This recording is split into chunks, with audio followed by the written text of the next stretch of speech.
one of the coolest things that we've seen in the Stanley Cup playoffs so far is the fans in the stands, whether you're looking at near to full packed venues in the States or the 2,500 fans who were able to show up for Game 6 of the Canadiens Leafs series. There were a couple hundred healthcare workers that showed up in Toronto for Game 7. We all know how that went in that series.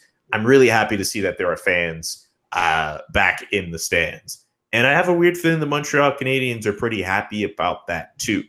Do you think having fans in the stands at the Bell Center makes a difference for the Montreal Canadiens in this postseason? I think it's huge. I think it's not just from a hockey standpoint, it's a return to some sense of normalcy, some delight at the end of the tunnel in this never-ending or seemingly never-ending pandemic.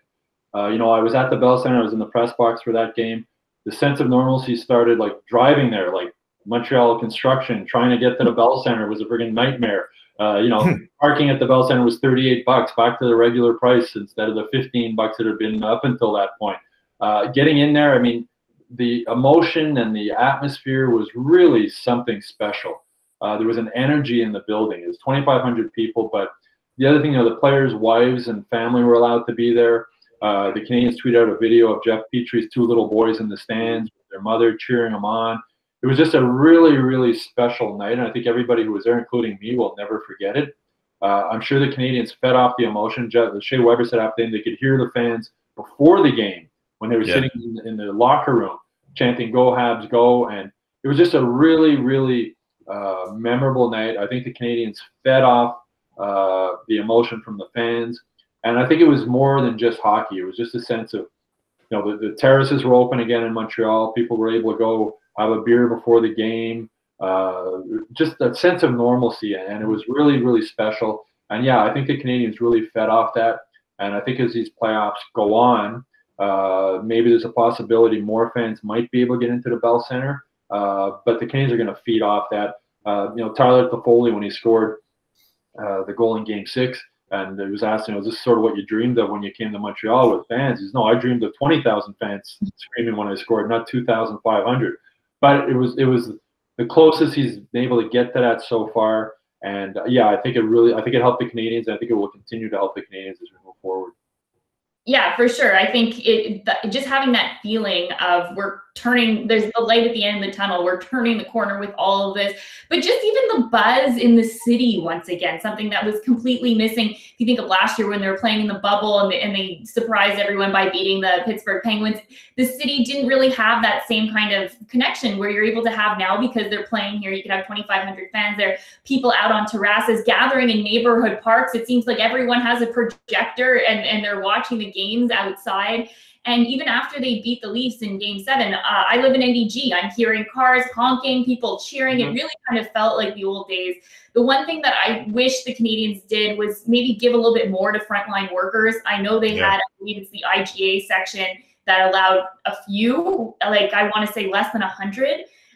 If they could put aside some tickets for a good amount of frontline workers to come there and say thank you, that it kind of seems like the Canadiens are the only team who hasn't really thanked them for everything that they've done for it. And that's just something that I just found a little bit disappointing. I think it was great to see, obviously, only being 2,500, it's a bonus. Seeing the families there, seeing a lot of smiling faces, and, the fans, even though there's not that many of them in the building, they're diehard fans that do everything they can do to lift the team up, and I think the players enjoy that. And I remember as a player, it's really a special place to be in Montreal and play in front of some of the best fans in the world, providing you win or tie. But it's all a bonus, and I think that the players can feed off of it, and hopefully it'll continue with numbers increasing, obviously, and let people enjoy this ride, because it's a really special time of year, and it's a real special time in life for all people that have lived what we've lived in the last year and a bit. And nothing but positive moving forward. We're going in a good way, and life will be coming back soon.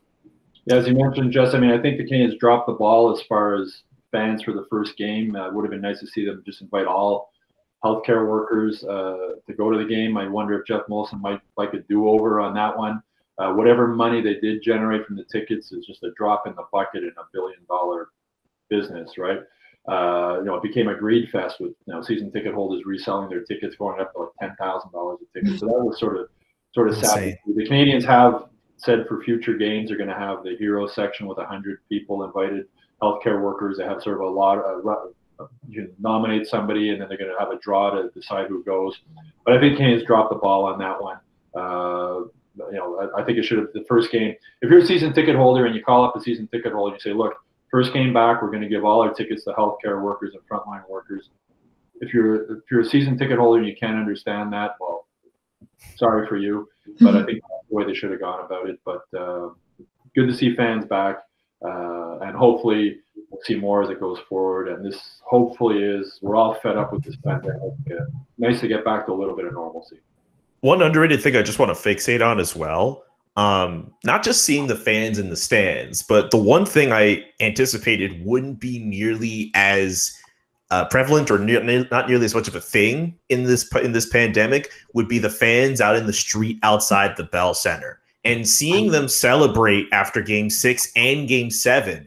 That was one of the coolest things to me, because look, not everyone is able to go to a Montreal Canadiens game. We all know what the ticket prices are. We all know what it's like to be a season ticket. Well, I don't know what it's like to be a season ticket holder, but we understand that it costs a certain amount of money. But the cool thing about the Canadiens being in the playoffs, downtown all of a sudden, well, not all of a sudden, but downtown is the place to be, whether it's at a bar, whether it's just around the Bell Center, just somewhere around. And to see the Canadiens win and to see those fans celebrate those victories outside, I mean, with masks, obviously we're still in a pandemic and there's obviously the caution that has to be there. But to see them celebrate on TV, that to me really felt like, this is a step towards normalcy or a new normal, or at least getting out of the low points of this pandemic. That was really cool to see. And yeah. I'll tell you a short story here before. Go ahead. A buddy of mine's a season ticket holder, had tickets for the game, went to the game, was waiting to get in line, and the ticket scalpers outside were offering him $1,000 cash for the 2 tickets that he had. And they were saying to him, come on, buddy, here, take the cash, go watch the game at home, go at TV, enjoy the money. And he looked at it and he said, some things in life aren't all about money. Mm-hmm. And to me, that epitomizes what that game should have been. Unfortunately, it didn't end up that way, but maybe that's another sign of things getting back to normal, right? That's fair. Let us know in the comments section. What do you think of the Canadiens being able to play in front of fans? Subscribe to our YouTube channel and visit hockeyinsideout.com to check out our full episode.